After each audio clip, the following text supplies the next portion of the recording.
Coffee ಕಾರ್ಯಕ್ರಮಕ್ಕೆ ಸ್ವಾಗತ. ಇವತ್ತು ನನ್ನ ಜೊತೆ ಅತಿಥಿಯಾಗಿ ಬಂದಿರುವಂತವರು ಬೆಂಗಳೂರಿನ ಖ್ಯಾತ MTR ಹೋಟೆಲ್ನ ಮಾಲೀಕರಾಗಿದ್ದಂತಹ, ಇದೀಗ ಮೈಯಾಸ್ ಹೋಟೆಲ್ ಮತ್ತೆ ಮೈಯಾಸ್ ಫುಡ್ ಪ್ರಾಡಕ್ಟ್ನ ನಿರ್ಮಾತೃ ಆಗಿರುವಂತಹ ಸದಾನಂದಮಯ್ಯ ಅವರು ಇವತ್ತು ನನ್ನ ಜೊತೆ ಇದ್ದಾರೆ. ಸರ್ ನಮಸ್ತೆ. ನಮಸ್ಕಾರ. ಕಾರ್ಯಕ್ರಮಕ್ಕೆ ಸ್ವಾಗತ ಸರ್. ಸರ್, ನಾನು ನಿಮ್ಮ ಹೋಟೆಲ್ನ ಫುಡ್ ಪ್ರಾಡಕ್ಟ್ಸ್ನೆಲ್ಲ ಟೇಸ್ಟ್ ಮಾಡಿದ್ದೀವಿ. ಎಷ್ಟು ರುಚಿಯಾಗಿರುತ್ತೆ, ಅದು ಎಲ್ಲದನ್ನು ನೀವು ಚೆಕ್ ಮಾಡ್ತೀರಾ ಸರ್? ಹೇಗಿರುತ್ತೆ ಟೇಸ್ಟು, ಅದು ಮಾಡೋದು ಹೇಗೆ, ಇದ್ರ ಬಗ್ಗೆ? ಹೆಚ್ಚಿನ ಕಡೆ ನಾವು ಎಲ್ಲ ಪ್ರಾಡಕ್ಟನ್ನು ಟೆಸ್ಟ್ ಮಾಡಿರ್ತೀವಿ.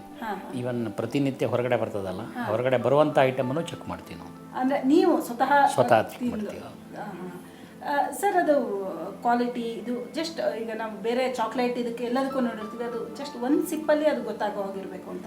ಅಂದರೆ ನಿಮಗೆ ಸಾಮಾನ್ಯವಾಗಿ ಟೀ ಮತ್ತು ಕಾಫಿನಲ್ಲಿ ಉಗಿತಾರೆ, ಟೇಸ್ಟ್ ಮಾಡೋರು ಯಾವತ್ತೂ ಒಳಗಡೆ ತಗೊಳ್ಳೋದಿಲ್ಲ. ಬಟ್ ನಮ್ಮ ಫುಡ್ನಲ್ಲಿ ಏನಾಗುತ್ತೆ ಹೇಳಿದರೆ, ನಾವು ಆ್ಯಕ್ಚುಲಾಗಿ ಅದನ್ನು ನಿಮಗೆ ಉಗಿಲಿಕ್ಕೆ ಆಗೋದಿಲ್ಲ. ಯಾಕಂದರೆ ಟೆಕ್ಸ್ಚರ್ ನೀವು ಚೆಕ್ ಮಾಡಬೇಕಂತಿದ್ರೆ, ಅದು ಮೌತ್ ಫೀಲ್ ಚೆಕ್ ಮಾಡಬೇಕಂತ ನೀವು ಒಳಗಡೆ ತೊಗೊಳ್ಳೇಬೇಕು. ಬಟ್ ನಾವೇನು ಮಾಡ್ತೀವಿ, ಒಂದು ಸಿಪ್ ಮಾತ್ರ ತೊಗೊಳ್ತೀವಿ. ಅಂದರೆ ಒಂದು ಸ್ಪೂನ್ ಮಾತ್ರ, ಅರ್ಧ ಸ್ಪೂನು ಕಾಲು ಸ್ಪೂನ್ ತೊಗೊಂಡು ಅದರಲ್ಲಿ ಟೆಕ್ಸ್ಚರ್ ಮತ್ತು ನಿಮಗೆ ಟೇಸ್ಟು ಎಲ್ಲದನ್ನು ಚೆಕ್ ಮಾಡಬೇಕಾದ್ರೆ ನೀವು ಒಳಗಡೆ ತೊಗೊಳ್ಳೇಬೇಕಾಗತ್ತೆ. ಸರ್, ಇದು ಫುಡ್ ಪ್ರಾಡಕ್ಟ್ಸ್ ಬಗ್ಗೆ ನಿಮಗೆ ಅದೇ ಉದ್ಯಮ, ಓಕೆ. ಆದರೆ ಈ ಉದ್ಯಮದಲ್ಲಿ ಈ ಬಾಲ್ ಯಾಕೆ ಬಂತು ಸರ್? ನಾನು ನೋಡಿದ ತಕ್ಷಣ ನನಗೆ ಆಶ್ಚರ್ಯ ಆಯಿತು. ಈ ಬಾಲ್ ಯಾಕೆ ಬಂತಿದ್ದು? ಈ ಬಾಲಿನ ವಿಶೇಷ ಏನಂದರೆ, ಇದು ಲಾಸ್ಟ್ ಅಂದರೆ ಕಳೆದ ವರ್ಷದ IPL ಮ್ಯಾಚ್ಗಳಲ್ಲಿ, ಬೆಂಗಳೂರು ಮ್ಯಾಚಲ್ಲಿ ನಮ್ಮ ಗೇಲ್ ಆಡುವಾಗ ಈ ಬಾಲ್ ಹೊರಗಡೆ, ನಿಮಗೆ ಸ್ಟೇಡಿಯಮ್ಮಿಂದ ಹೊರಗಡೆ ಬಿದ್ದ ಬಾಲ್ ಇದು. ಅದೇ ಬಾಲನ್ನು ನಾನು ಹೆಕ್ಕೊಂಡು ಗೇಲ್ ಹತ್ರ ನಾವು ಸಿಗ್ನೇಚರ್ ತೊಗೊಂಡ್ಬಂದಿದ್ದೀವಿ. ಹೌದು, ಗೇಲ್ ಸಿಗ್ನೇಚರ್. ಇದು ಅಂದರೆ ಮುಂಚೆಯಿಂದನೂ ಕ್ರಿಕೆಟ್ ಮುಂಚೆ ಹಳೆ ಕಾಲದಲ್ಲಿ ಆಡ್ತಾ ಇದ್ವಿ. ಕಾಲೇಜಿಗೆ BMS ಕಾಲೇಜಿಗೆ ಆಡ್ತಾ ಇದ್ದೆ. ಆಮೇಲೆ ಸ್ಟಾಪ್ ಮಾಡಿದ್ವಿ, ಫಾದರ್ ತೀರೋದ ಮೇಲೆ ಸ್ಟಾಪ್ ಮಾಡಿದ್ವಿ. ಆದರೆ ನೋಡೋ ಹುಚ್ಚು ತುಂಬ ಇತ್ತು. ಮತ್ತು ಕ್ರಿಕೆಟ್ ಬಗ್ಗೆ ತುಂಬ ಕೆಲಸವನ್ನು ಮಾಡಿದ್ದೀವಿ. 98ಇಂದ ನಿಮಗೆ 2007ವರೆಗೆ ನಾನು ಟ್ರೆಷರರ್ ಆಗಿದ್ದೆ ಅಲ್ಲಿ.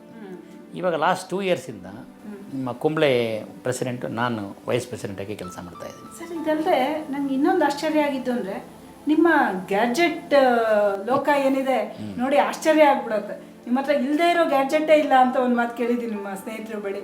ಸೊ ಅದು ಎಲ್ಲಿಂದ ಗೊತ್ತಾಯ್ತು ಸರ್? ಅದು ಏನಾಗುತ್ತೆ ಅಂದರೆ, ಒಬ್ಬರೊಬ್ಬರಿಗೆ ಒಂದೊಂದು ದುರಭ್ಯಾಸ ಅಂತ ಹೇಳ್ತೀವಲ್ಲ, ಆ ಥರ ನಾವು ಈ ಥರದೊಂದು ದುರಭ್ಯಾಸ ಇಟ್ಕೊಂಡಿದ್ದೀವಿ. ಅಂದರೆ ನಿಮಗೆ ಈ ಗ್ಯಾಜೆಟ್ಸ್ ಅಂದರೆ, ನಾನು ಮುಂಚೆ ಸಿಕ್ಕಾಪಟ್ಟೆ ಟ್ರಾವೆಲ್ ಮಾಡ್ತಾಯಿದ್ದೆ. ಆ ಟೈಮ್ ಪಾಸಿಗೆ ಇದನ್ನು ಫಸ್ಟ್ ಇಟ್ಕೊಂಡಿದ್ದೀವಿ. ಅಂದರೆ ಈ ಥರದ್ದು ನಿಮಗೆ ಗ್ಯಾಜೆಟ್ಸನ್ನು ನಿಮಗೆ ಅದರಲ್ಲೇ ಟೈಮ್ ಪಾಸ್ ಮಾಡೋದು, ಪ್ಲಸ್ ಅದರಲ್ಲಿ ಏನೇನು ಹೊಸ್ತೇನಿದೆ ಅಂತ ಚೆಕ್ ಮಾಡೋದು, ಮತ್ತು ಅದು ಯೂಸ್ ಮಾಡೋದು ಕ್ರಮ. ಅಂದರೆ ಎಷ್ಟು ಹುಚ್ಚಿತ್ತಂದರೆ, ಅವಾಗೆಲ್ಲ ನಿಮಗೆ ನೀವು ಕೇಳಿದ್ರೆ ನಗಾಡ್ತೀರಿ. 86ಅಲ್ಲಿ ನಮ್ಮ ಕಂಪ್ನಿ MTR ಆವಾಗ ನಾವು ಚಿಕ್ಕದಷ್ಟೇ, ಭಾಳ ಚಿಕ್ಕ ಕಂಪ್ನಿ ಇತ್ತು. ಆ ಚಿಕ್ಕ ಕಂಪ್ನಿಯಿಂದ ನಿಮ್ಮದು not even 1 crore turn over ಇರಲಿಲ್ಲ ವರ್ಷಕ್ಕೆ. ಅಂಥ ಟೈಮ್ನಲ್ಲಿ ಅದನ್ನು ERP ಹಾಕ್ಲಿಕ್ಕೆ ಟ್ರೈ ಮಾಡಿದ್ದೀವಿ. ERP ಸಕ್ಸಸ್ಫುಲ್ ಆಗಿ ಇಂಪ್ಲಿಮೆಂಟ್ ಮಾಡಿದ್ದೀವಿ. ಆದರೆ ಅನ್ಫಾರ್ಚುನೇಟ್ ಏನಂದರೆ, ನಿಮಗೆ ಅವಾಗ ಈ ಸ್ಟೋರೇಜ್ ಸರಿ ಇರಲಿಲ್ಲ. ಅವಾಗ PC XT ಇತ್ತು, ಅದೇ ಹೈಯೆಸ್ಟು. ಸೊ ಎಲ್ಲ ನಿಮಗೆ ಫ್ಲಾಪಿನಲ್ಲೇ ಕೊಡ್ತಾಯಿದ್ರು. ಫ್ಲಾಪಿನಲ್ಲೇ ಅರ್ಧಕ್ಕರ್ಧ ಡ್ಯಾಮೇಜ್ ಆಗ್ತಿತ್ತು. ಒಂದು ಸರ್ತಿ ಇಡೀ ವರ್ಷದ ನಿಮಗೆ ಈ ಡೇಟಾ ಕಂಪ್ಲೀಟ್ ಹೋಯಿತು, ಅಲ್ಲಿಗೆ ಬಿಟ್ಬಿಟ್ಟು. ಬಟ್ ಈಗ 2004ಅಲ್ಲಿನೂ ನಿಮಗೆ ಹಳೆ ಕಂಪ್ನಿನಲ್ಲಿನೂ ಅವಾಗ ಇಂಪ್ಲಿಮೆಂಟ್ ನಿಮಗೆ ನಾವು SAP ಹಾಕುವಾಗ ವಿದಿನ್ 4.5 ಮಂತ್ಸಲ್ಲಿ ಇಂಪ್ಲಿಮೆಂಟ್ ಮಾಡಿದ್ವಿ. ಇಲ್ಲಿ ಮೈಯಾಸಲ್ಲಿ ವಿದಿನ್ 1.5 ಮಂತ್ಸಲ್ಲಿ ನಿಮಗೆ ERP ಇಂಪ್ಲಿಮೆಂಟ್ ಮಾಡಿದ್ವಿ. ಅಂದರೆ ಇದೆಲ್ಲ ಏನಂದರೆ ಇಂಟ್ರೆಸ್ಟು ಮತ್ತು ಹುಚ್ಚಿರೋದ್ರಿಂದ ಮಾಡ್ತೀವಿ. ಸರ್, ಈ ಸಾಮಾನ್ಯವಾಗಿ ಈ ಥರ ನೆಟ್ ಅಥವಾ ಈ ಥರ ಗ್ಯಾಜೆಟ್ ಹುಚ್ಚಿರೋರಿಗೆ ನೀವು ಏನು ಹೇಳೋಕ್ಕೆ ಇಷ್ಟಪಡ್ತೀರಾ ಸರ್? ಅದನ್ನು ಹುಚ್ಚಾಗಿ ಜಾಸ್ತಿ ಹೊತ್ತು ಯೂಸ್ ಮಾಡಬಾರ್ದು. ನಿಮಗೆ ನಮ್ಮ ಬೇರೆ ಟೈಮಿಗೆ ಬೇರೆ ನಿಮಗೆ ಅಟ್ರಾಕ್ಷನ್ಸ್ ಇರ್ತದಲ್ಲ, ಅದನ್ನು ತೆಗಿಬೇಕಂತ ಇದು ಇಂಥ ಯೂಸ್ ಮಾಡಿ. ಸರ್, ನಿಮ್ಮ ಬೆಳಗಿನ ಹೊತ್ತು ಹೇಗಿರುತ್ತೆ? ಬೆಳಿಗ್ಗೆ ನಮ್ಮದು ಸ್ಟಾರ್ಟ್ ಆಗೋದು ಆ್ಯಕ್ಚುಲಾಗಿ ಬೆಳಿಗ್ಗೆ ಒಂದು ಸಾಮಾನ್ಯವಾಗಿ 4:15 ಇಡ್ತೀವಿ. 5:15 ವಾಕಿಂಗ್ ಹೋಗ್ತೀವಿ. 6:15 ವಾಪಸ್ ಬರ್ತೀವಿ. 6:15 ಬಂದ ಮೇಲೆ ತಿರ್ಗಾ ಮತ್ತೆ ಒಂದು 15 ನಿಮಿಷ ಪೇಪರ್ ಓದ್ಬಿಟ್ಟು, ಸ್ನಾನ ಮಾಡಿಬಿಟ್ಟು, ಪೂಜೆ ಮಾಡಿಬಿಟ್ಟು, ಆಮೇಲೆ ಒಂದು 3/4 ಗಂಟೆ ಯೋಗ ಮಾಡ್ತೀವಿ. ಯೋಗ ಆದ ತಕ್ಷಣ ತಿಂಡಿದಿಂದ ಇಲ್ಲಿಗೆ ಬಂದುಬಿಡ್ತೀವಿ. 8:30ಇಂದ ಇಲ್ಲಿ ಕರೆಕ್ಟಾಗಿ ಬಂದುಬಿಡ್ತೀವಿ, ಮೈಯಾಸಲ್ಲಿ ಇರ್ತೀವಿ.